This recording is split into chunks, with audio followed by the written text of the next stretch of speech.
Hello learners, welcome to World of Microbiology channel. In this video, I am going to discuss about isolation and enumeration of fungi from spoiled bread. Isolation அப்படின்னா என்னன்னு பார்த்துட்டிங்கன்னா ஒரு particular micro ஆர்கானிசத்தை ஒரு mixed பாப்புலேஷன்லேருந்து தனியாக separate பண்ணி எடுக்கிறது தான் isolation அப்படின்னு சொல்கிறோம்.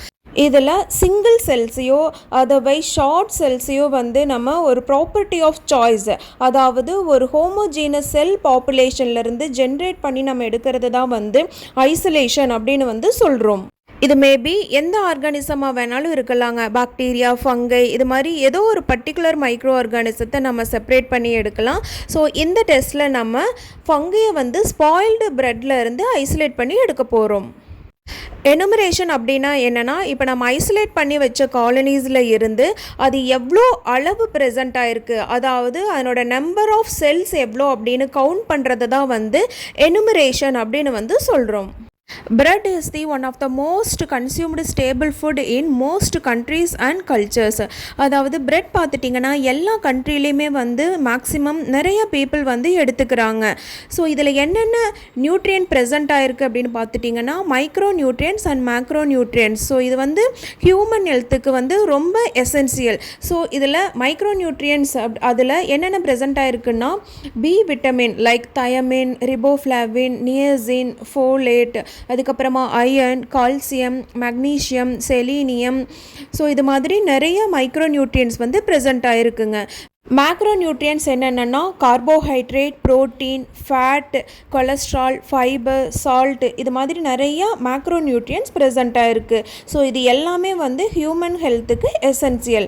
அதுக்கப்புறமா என்னென்ன ஃபங்கை வந்து மேக்ஸிமம் ப்ரெட்டை வந்து ஸ்பாயில் பண்ணுது அப்படின்னா Rhizopus, Mucor, Penicillium, Eurotium, Aspergillus and Monilia. So இது எல்லாமே வந்து அதிகமாக ப்ரெட்டை வந்து ஸ்பாயில் பண்ணுங்க.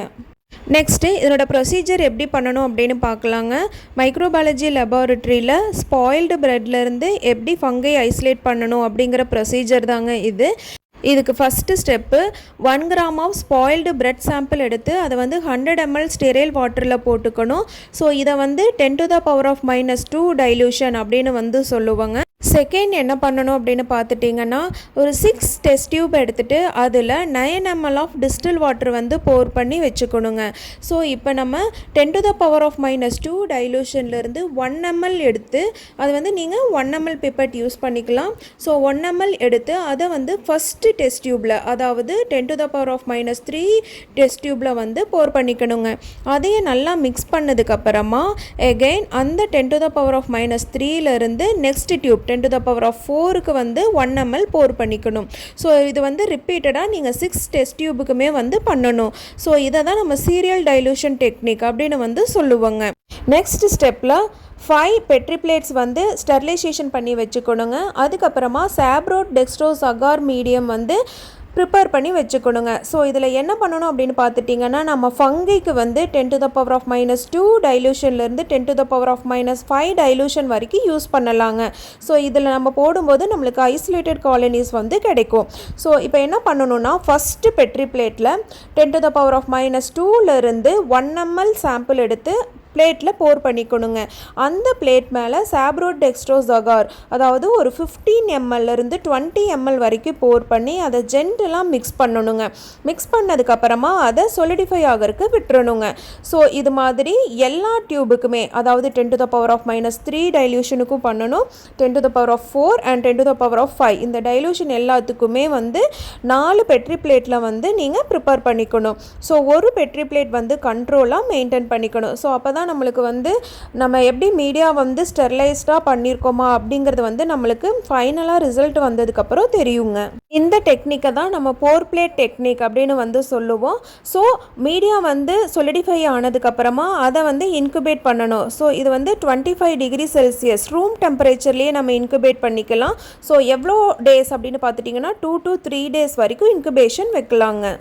நெக்ஸ்ட்டு ரிசல்ட் எப்படி பார்க்கணும் அப்படின்னு பார்க்கலாங்க. இதை வந்து நம்ம காலனி ஃபார்மிங் யூனிட் அப்படின்னு சொல்லுவோம்.